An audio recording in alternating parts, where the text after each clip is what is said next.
पलकने कणिकाचा हात पकडत कठोर स्वरात म्हटलं, नाटक म्हणजे काय असतं ते आज मी तुला दाखवते.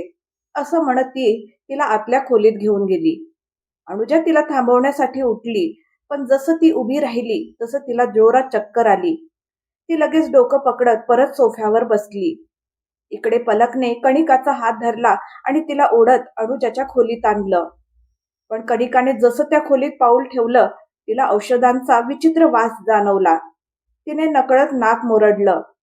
पलक तिच्याकडे पाहत म्हणाली, अजून तर काहीच पाहिलं नाहीस आणि आत्ताच तुझी ही अवस्था झाली. कणिका गोंधळून म्हणाली, काय म्हणायचं आहे तुला? पलकने अनुजाच्या मेडिकल रिपोर्ट्सची फाईल तिच्या हातात देत म्हटलं, तुझ्या सगळ्या प्रश्नांची उत्तरं यात आहेत. असं म्हणून ती परत बाहेर अनुजाकडे गेली. कणिका थरथरत्या हातांनी ती फाईल वाचू लागली. इकडे सुहाणी रागाने पाय आपटत बाहेर निघून गेली होती. सम्राट मात्र अजूनही तिच्या शब्दात अडकला होता. पुन्हा पेपर्सवर साईन घ्यायला या, मग दाखवते तुम्हाला. तिची ती गोड धमकी आठवून त्यालाही हसू आवरलं नाही. तो परत स्टडी रूमकडे गेला, पण अस्ताव्यस्त पडलेली खोली पाहून स्वतःशीच पुटपुटला, मी पण ना. त्याने लगेच नोकराला बोलावलं आणि स्टडी रूम साफ करायला सांगितलं. स्वतः मात्र छतावरील आपल्या खोलीत निघून गेला. सुहाणीचा मूड अजूनही खराब होता. एक तर तिने लंच केलं नव्हतं, त्यात तिला खूप भूक लागली होती. रागाने तोंड फुगवत ती बागेत गेली आणि तिथल्या झोपाळ्यावर बसत म्हणाली, एक नंबरचा खडूस माणूस आहे, स्वतःला काय समजतो. ती खूप चिडली होती. सम्राटचे शब्द अजूनही तिच्या कानात घुमत होते. चैन नाही ना तुला?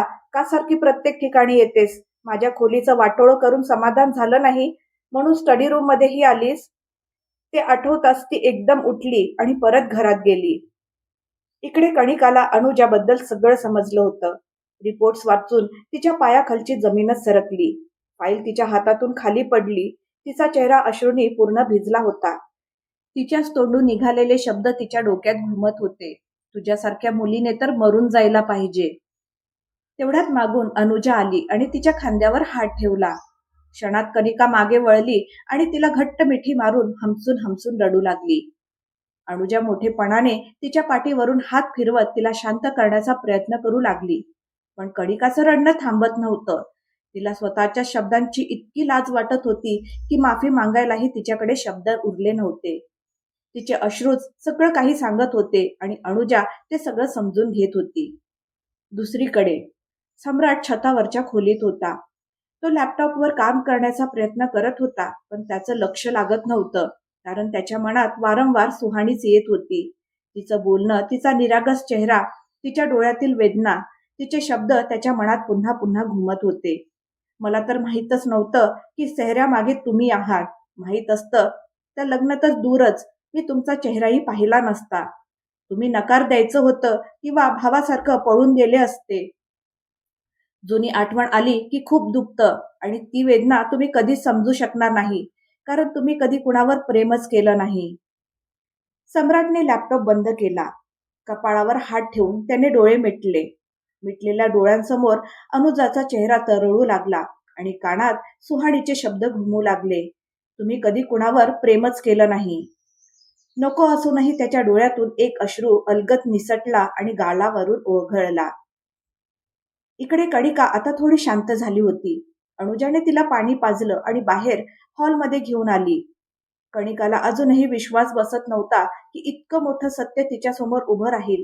तिने स्वप्नातही कधी याचा विचार केला नव्हता. तिला खूप काही बोलायचं होतं, पण सुरुवात कुठून करावी हेच समजत नव्हतं. तिची अवस्था पाहून अनुजानेच बोलायला सुरुवात केली.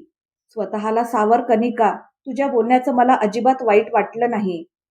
कणिका तिच्याकडे पाहत थरथरत्या आवाजात म्हणाली, हे काय झालं आणि का झालं? अचानक तिच्या मनात सम्राटचा विचार आला. अनुजाबद्दल तो किती द्वेष बागळून बसला आहे हे आठवताच ती घाबरली. ती लगेच म्हणाली, तू हे सगळं भैयापासून लपवायला नको होतंस. त्यांना सत्य सांगायला हवं होतं. ते तुला चुकीचं समजतायत, तुझा तिरस्कार करतायत. मी त्यांना सगळं सांगेन. असं म्हणत ती सोफ्यावरून उठली आणि बाहेर जाण्यासाठी वळली. अनुजाने झटकन तिचा हात पकडून तिला थांबवलं. नाही कणिका, असं कधीच करू नको प्लीज. तुला माझी शपथ, सम्राटची शपथ. हे ऐकताच कणिकाचे पाय जागीच थांबले. ती अवाक होऊन अनुजाकडे पाहत म्हणाली, का का नाही सांगायचं भैयाला? किमान ते तरी तुझ्या सोबत असतील. अनुजा तिला शांतपणे समजावत म्हणाली, त्याने काही चांगलं होणार नाही कणिका. उलट सगळं अजून गुंतागुंतीचं होईल. सम्राट आधी या गोष्टीने तुटून जाईल की त्याने मला चुकीचं समजलं आणि मग माझी ही आजारपणाची सत्यता कळल्यावर पूर्णपणे कोसळेल. मी त्याला तुटलेला पाहू शकत नाही. हे बोलताना तिने डोळ्यातले अश्रू पुसले. कणिका काही बोलणार इतक्यात अनुजानेच तिचं वाक्य तोडलं. प्लीज कणिका, आज सम्राटने कसं बसं स्वतःला सावरलं आहे, पण त्याला हे सत्य कळलं तर तो पूर्णपणे बिखरेल. आणि मी मी त्याचा भूतकाळ आहे, सुहाणी त्याचा आज आहे.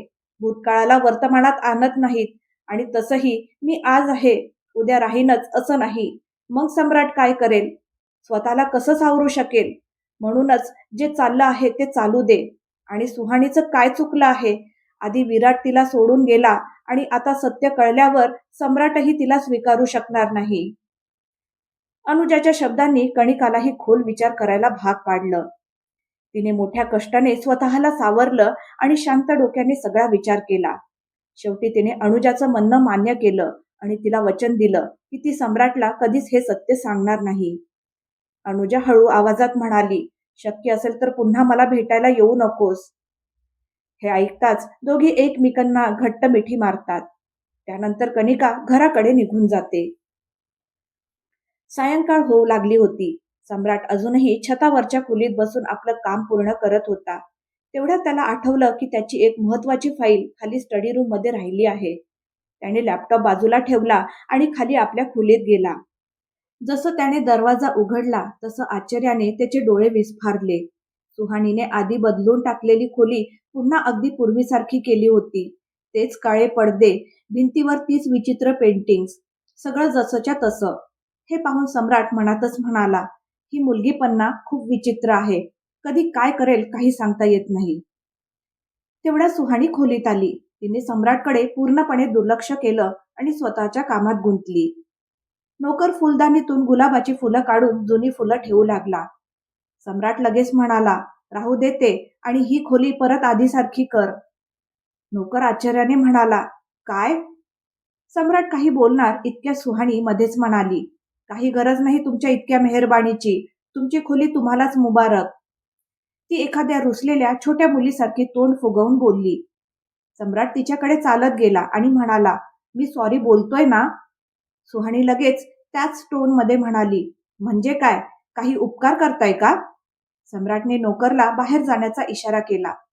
सुहाणी अजूनही रागाने त्याच्याकडे पाहत होती.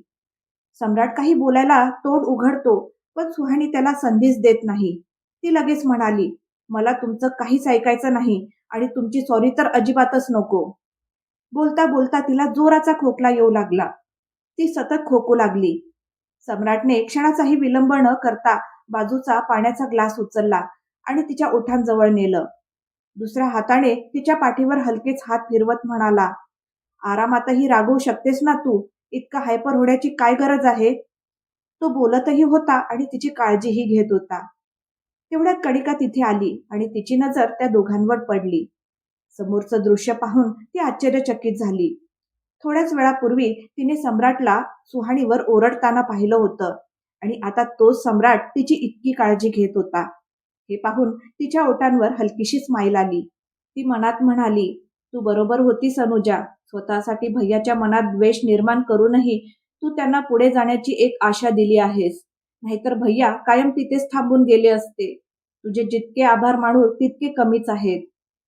पुन्हा एकदा तिचे डोळे भरून आले आणि ती शांतपणे आपल्या खोलीकडे निघून गेली. रात्र झाली. जेवणाची वेळ झाली होती. सुहाणी आपल्या खोलीत होती. तिचा राग आता बराच शांत झाला होता. बेडवर बसून ती सम्राटबद्दल विचार करत होती. हो, आज तिच्या मनात सम्राटच फिरत होता. सुहाणी मनात म्हणाली, काय आहे हा सम्राट? एका क्षणात ज्वालामुखी तर दुसऱ्या क्षणी शांत. कधी कधी वाटतं मी आजपर्यंत त्याला समजू शकले नाही. दुपारी तर उगाच माझ्यावर किती रागवत होता आणि संध्याकाळी माझी काळजीही घेत होता. शिवाय त्याने ती भुताटकी खोलीही माझ्या मनाप्रमाणे पुन्हा सजवून घेतली. आता मला समजत नाही हा चांगला माणूस आहे की राक्षस. इकडे सम्राट काही कामानिमित्त बाहेर गेला होता. सुहाणी अजूनही आपल्या विचारात हरवली होती. तेवढ्यात एक नोकर तिला जेवणासाठी बोलवायला आला. ती उठली आणि बाहेर गेली. कणिकाही आता बऱ्याच प्रमाणात शांत झाली होती. तीही सगळ्यांमध्ये येऊन बसली. सम्राटला सोडून बाकी सगळे तिथे होते. सर्वजण जेवायला बसले. सुहाणी आणि आराधनाजी मिळून सगळ्यांना जेवण वाढत होत्या. कणिका इकडे तिकडे पाहत म्हणाली, सम्राट भैया अजून आले नाहीत? किती वेळ झालाय? ते जेवणार कधी? ती त्याची काळजी करत म्हणाली. आराधनाजी म्हणाल्या, तो कधी वेळेवर जेवलाय का, जे आज जेवेल? काही बोललं तर उलट चिडतो. त्याच्या बोलण्यावर कणिका आणि सुहाणी दोघींनाही हसू आलं. आराधनाजी कणिकाला जेवण वाढत म्हणाल्या, तू निवांत जेव, तुझ्या भावाला मी जेवण नेऊन देईन. कणिकाची नजर सुहानीकडे गेली. ती आपल्या ताटात चमचा फिरवत होती. तिच्या चेहऱ्यावर कोणताही भाव नव्हता. कणिका मनात म्हणाली, असं दिसतंय की अजूनही या दोघांच्या मनात एकमेकांसाठी दूरदूरपर्यंत काही भावना नाहीत. दोघांमध्ये नीट बोलणं सुद्धा होत नसेल. विचार करत असताना सुहाणीचा आवाज तिच्या कानावर पडला आणि ती आश्चर्यचकित झाली. सुहाणी आराधनाजींना बोलत होती, आई, तुम्ही जेवून झोपा, त्यांना जेवण मी देईन. हे ऐकून सगळेच आश्चर्यचकित झाले. पण प्रत्येकालाच वाटत होतं की दोघांचं नातं सुधरावं. म्हणून आराधनाजींनी लगेच सुहाणीचं म्हणणं मान्य केलं. तर सुहाणी मनात म्हणत होती, मी त्याची वाट बघते त्याला जेवण देण्यासाठी. पण याचा अर्थ असा नाही की माझा राग पूर्ण गेला आहे. हे फक्त यासाठी कारण काल रात्री त्याने माझी खूप मदत केली होती. मला अजिबात एकटं सोडलं नव्हतं. आणि आज तर त्याने मला सॉरीही म्हटलं. म्हणून त्याच्यासाठी इतकं तर मी करू शकते. बस. हळूहळू का होईना पण तिने सम्राटबद्दल विचार करायला सुरुवात केली होती. सुहानीने जरी सम्राटला वरून कितीही कठोर समजलं तरी त्याच्या हृदयाचा एक कोपरा अजूनही खूप सॉफ्ट होता आणि त्या कोपऱ्याचा अगदी छोटासा भाग का होईना सुहानीने पाहिला होता. आतापर्यंत सम्राटच्या आयुष्यातलं सगळ्यात मोठं सत्य अजून तिच्यासमोर यायचं बाकी होतं. मग सुहाणी काय करेल जेव्हा तिला कळेल की सम्राटही त्याच वेदनेतून गेला आहे, ज्या वेदनेतून ती नुकतीच बाहेर आली आहे. रात्र गडद होत चालली होती. सगळेजण आपापल्या खोलीत गेले होते. सुहाणीही आपल्या खोलीत होती. फरक इतकाच होता की ती सम्राटची वाट पाहत होती. पण सम्राट अजूनपर्यंत आला नव्हता. इतका उशीर तो कधीच करत नाही. आज काय झालं? कुठे गेला असेल तो? ती मनात विचार करत होती. इकडे सम्राट काही कामानिमित्त बाहेर गेला होता. आधी अनुजाचा उल्लेख झाल्यामुळे त्याचं डोकं फिरलं होतं. मग त्याने सगळा राग सुहानीवर काढला. त्यानंतर जेव्हा त्याला स्वतःच्या चुकीची आणि सुहाणीच्या वेदनेची जाणीव झाली, तेव्हा तिथे थांबणं त्याच्यासाठी कठीण झालं. आज तो काहीच सहन करू शकत नव्हता. सगळ्यांपासून मन हटवण्यासाठी त्याने एक मीटिंग ठरवली आणि तिकडे गेला. मीटिंग नंतर तो थोडाफार सावरला होता. काम संपवून परत येत असताना एका सिग्नलवर त्याला अनुजा दिसली. ती त्यावेळी एका मुलासोबत होती. तो मुलगा फक्त तिचा मित्र होता, जो योगायोगाने भेटला होता. सम्राट त्या दोघांकडे पाहत राहिला. अनुजाला पाहून तो मनात म्हणाला, आता कोणाचं आयुष्य उद्ध्वस्त करायला निघाली आहेस? ज्या आठवणीपासून तो पळत होता त्या पुन्हा त्याच्या डोक्यात घुमू लागल्या. अनुजासोबत घालवलेला वेळ, तिच्यासोबत घेतलेल्या जगण्या मरण्याच्या शपथा आणि अचानक तिचं बदलून जाणं. मग सुहानीसोबत झालेलं जबरदस्तीचं लग्न. सगळंच त्याच्या जखमांवर मीठ चोळत होतं. मग त्याने गाडी एका पबकडे वळवली आणि पबमध्ये बसून एका मागून एक ड्रिंक करू लागला. तसं तो फार कमी प्यायचा, कधीतरी पार्टीत, तेही 1-2 पेग. पण आज त्याने पूर्ण बाटली रिकामी केली होती. इकडे सुहाणी अजूनही त्याची वाट पाहत होती. रात्र खूप झाल्यामुळे आता तिलाही राग येऊ लागला होता. हद्दच झाली यार, इतकं केअरलेस कोण असतं? वरून फोनही बंद. सगळं काम आज रात्री संपवायचं आहे का? ती स्वतःशीच पुटपुटली. बडबडतच ती किचनमध्ये कॉफी बनवायला गेली. पण तिथे कणिका आधीपासूनच कॉफी बनवत होती. सुहाणीची बडबड अजून सुरूच होती. पण कणिका दिसताच ती एकदम गप्प झाली. कणिकाला तिच्या चेहऱ्याकडे पाहून लगेच समजलं की सुहाणीचा मूड खराब आहे. ती हसत म्हणाली, काय झालं वहिनी? तुमचा हा चंद्रासारखा चेहरा असा उतरलेला का दिसतोय? सुहाणी तिच्या जवळ येत म्हणाली, बघ ना, सम्राट अजूनपर्यंत आले नाहीयेत. कणिका लगेच म्हणाली, अच्छा, म्हणजे तुम्ही भैयाला मिस करताय? ती फक्त तिच्या मनाचा अंदाज घ्यायला बोलली होती. पण हे ऐकताच सुहाणी एकदम शांत झाली. कारण स्वतःबद्दल तर तिलाही काही समजत नव्हतं. खरंच मी त्याला मिस करते का? ती मनात विचार करू लागली. कणिका तिच्या चेहऱ्यावरचे बदलते भाव पाहत होती. तिला लगेच कळलं की सुहाणीच्या मनात काय सुरू आहे. ती लगेच विषय बदलत म्हणाली, तुम्ही कॉफी पिणार का? सुहाणी म्हणाली, हो, मी कॉफी बनवायलाच आले होते. कणिका कॉफी बनवू लागली. दोघी कॉफी बनवत बनवत इकड तिकडच्या गप्पा मारू लागल्या. इकडे सम्राट अजूनही पबमध्येच होता. त्याने इतकं जास्त ड्रिंक केलं होतं की तो स्वतः गाडी ड्राईव्ह करण्याच्या स्थितीत नव्हता. तिथला मॅनेजर त्याला चांगलाच ओळखत होता, म्हणून त्याने आपल्या ड्रायव्हरला सम्राट सोबत पाठवलं. इकडे कणिका 2 कप कॉफी घेऊन गार्डनकडे जात म्हणाली, या वहिनी, तिथे बसूया, कदाचित तोपर्यंत भैयाही येतील. सुहाणीने तिचं म्हणणं मान्य केलं आणि तिच्या मागोमाग चालू लागली. दोघी गार्डनमध्ये ठेवलेल्या चोपाळ्यावर जाऊन बसल्या आणि आपापली कॉफी पिऊ लागल्या. सुहाणीची नजर मात्र वारंवार मुख्य गेटकडे जात होती. आत्ता सम्राट येईल, आत्ता येईल. तिच्या डोळ्यात सम्राटसाठी एक बेचैनी स्पष्ट दिसत होती, जी कणिकालाही जाणवत होती. मग कणिका हसत म्हणाली, डोंट वरी वहिनी, भैया येतील.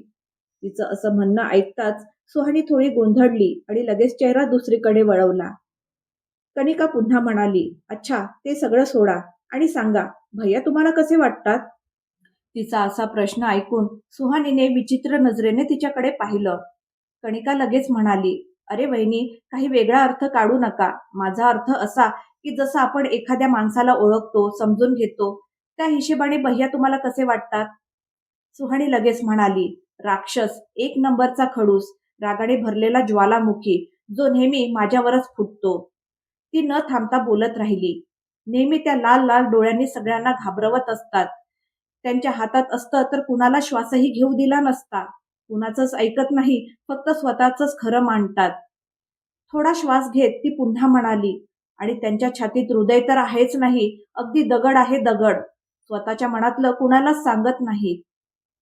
हे ऐकून कणिका थक्क झाली. सुहाणीने सम्राटबद्दल जे काही सांगितलं होतं त्यातला प्रत्येक शब्द खरा होता.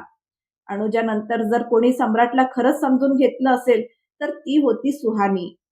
कणिका हळू आवाजात म्हणाली, हो, भैया दगड झालेत, अगदी दगड. माहित आहे का ते असे का झाले आहेत? ती काही क्षण थांबली आणि पुढे म्हणाली, कारण तुमच्यासारखंच त्यांनाही प्रेमात धोका मिळाला आहे. हे ऐकता सुहाणी आश्चर्याने तिच्याकडे पाहू लागली, जणू तिने काहीतरी चुकीचं ऐकलं आहे. कणिका तिच्या चेहऱ्याकडे पाहत म्हणाली, विश्वास बसत नाही ना की भैयासारखा कठोर माणूसही कुणावर प्रेम करू शकतो? पण हे खरं आहे वहिनी. भैया अनुजावर खूप प्रेम करत होते, इतकं की कुणी कल्पनाही करू शकणार नाही. पण बदल्यात त्यांना फक्त धोका मिळाला. तिचा आवाज हळूहळू गंभीर झाला. ती त्यांना सोडून निघून गेली आणि जाताना फक्त एवढंच म्हणाली की ती फक्त टाइमपास करत होती. त्यानंतर कणिकाने अर्ध सत्य आणि अर्ध खोटं मिसळून सगळी गोष्ट सुहाणी समोर मांडली. जसजशी सुहाणी हे सगळं ऐकत होती तसतसं तिचं मन कोसळत होतं. संपूर्ण गोष्ट ऐकेपर्यंत तिचा चेहरा अश्रूंनी भिजून गेला आणि मग ती अचानक उठली आणि आत धावत निघून गेली. कारण तिच्यासाठी तिथे आणखीन एक क्षण थांबणं सुद्धा खूप जड झालं होतं. कणिका तिला जाताना पाहत राहिली आणि मनात म्हणाली, आय एम सॉरी भैया, पण हे गरजेचं होतं. तुम्ही तर तुमच्या मनातलं कधीच कोणाला सांगणार नाही. सगळं आतल्या आत सहन करत राहाल. पण आता मी तुम्हाला आणखी दुःखी होताना पाहू शकत नाही. आणि हे सगळं मी अनुजाच्या सांगण्यावरूनच केलं आहे. मला पूर्ण विश्वास आहे की सुहाणी वहिनी तुम्हाला नक्की समजून घेतील. कणिकाही तिथून उठून आपल्या खोलीत गेली. खोलीत जाऊन ती पलंगावर आडवी होत म्हणाली, माहित नाही मी बरोबर केलं की चूक, पण मला हे सुयोग्य वाटलं आणि अनुजाचीही हीच इच्छा आहे. हे देवा, या सगळ्यांचं गुंतलेलं आयुष्य नीट कर. मला एवढंच हवंय की सगळे आनंदी राहावेत. इकडे सुहानी रडत रडत आपल्या खोलीत आली. कणिकाचे शब्द अजूनही तिच्या कानात घुमत होते. भैया अनुजावर खूप प्रेम करत होते, पण ती त्यांना सोडून गेली आणि म्हणाली की ती फक्त टाइमपास करत होती. ते ऐकताच सुहाणीला विराटचे शब्द आठवले, मी अजून लग्नासाठी तयार नाही, मी तर फक्त सुहाणीसोबत टाइमपास करत होतो. हे आठवताच तिच्या डोळ्यातून टपटप अश्रू वाहू लागले. तिचं मन इतकं भरून आलं होतं की श्वासही घ्यायला त्रास होत होता. लग्नापासून आतापर्यंतचा सगळा प्रवास तिच्या डोळ्यासमोर फिरू लागला. सम्राटचं कारण नसताना रागवणंही तिची काळजी घेणं. तूच माझी सगळी अडचण आहेस. तू माझ्या आयुष्यात आलीस तेव्हापासून मी उद्ध्वस्त होतोय. का जबरदस्तीने माझ्या प्रत्येक ठिकाणी येतेस तू? सगळं एखाद्या चित्रपटासारखं तिच्या डोळ्यासोबत फिरत होतं. म्हणजे सम्राटही किती वेदना, किती दुःख आपल्या आत दडवून बसला होता. शेवटी त्याचीही काय चूक होती? चूक तर त्याच्यासोबतही झाली होती. पहिल्यांदा जबरदस्तीने तिच्यासोबत लग्न लावलं गेलं आणि मग अनुजाने त्याला सोडून दिलं. एक शब्दही त्याने कधी बोललं नाही. माझं दुःख, माझी वेदना सगळ्यांना दिसली. सगळ्यांची सहानुभूती माझ्यासोबत होती. सगळ्यांचं प्रेम माझ्यासोबत होतं. संपूर्ण कुटुंब माझ्यासोबत उभं होतं. पण त्याच्यासोबत तर कोणीच नव्हतं. कोणीच नाही. त्याचं कुटुंब सुद्धा नाही. मग त्याने स्वतःला कसं सावरलं असेल? ती हुंदके देत स्वतःशीच बोलत होती.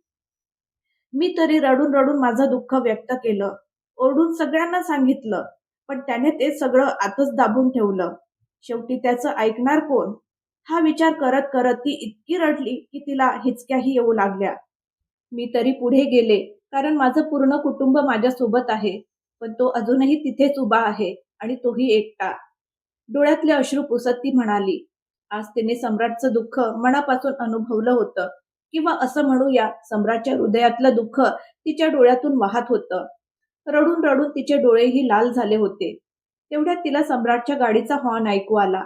सुहाणीने पटकन अश्रू पुसले आणि धावत बाहेर गेली. सम्राटचं सत्य कळल्यानंतर तिला स्वतःला समजत नव्हतं की तिच्यात हे काय बदलतंय.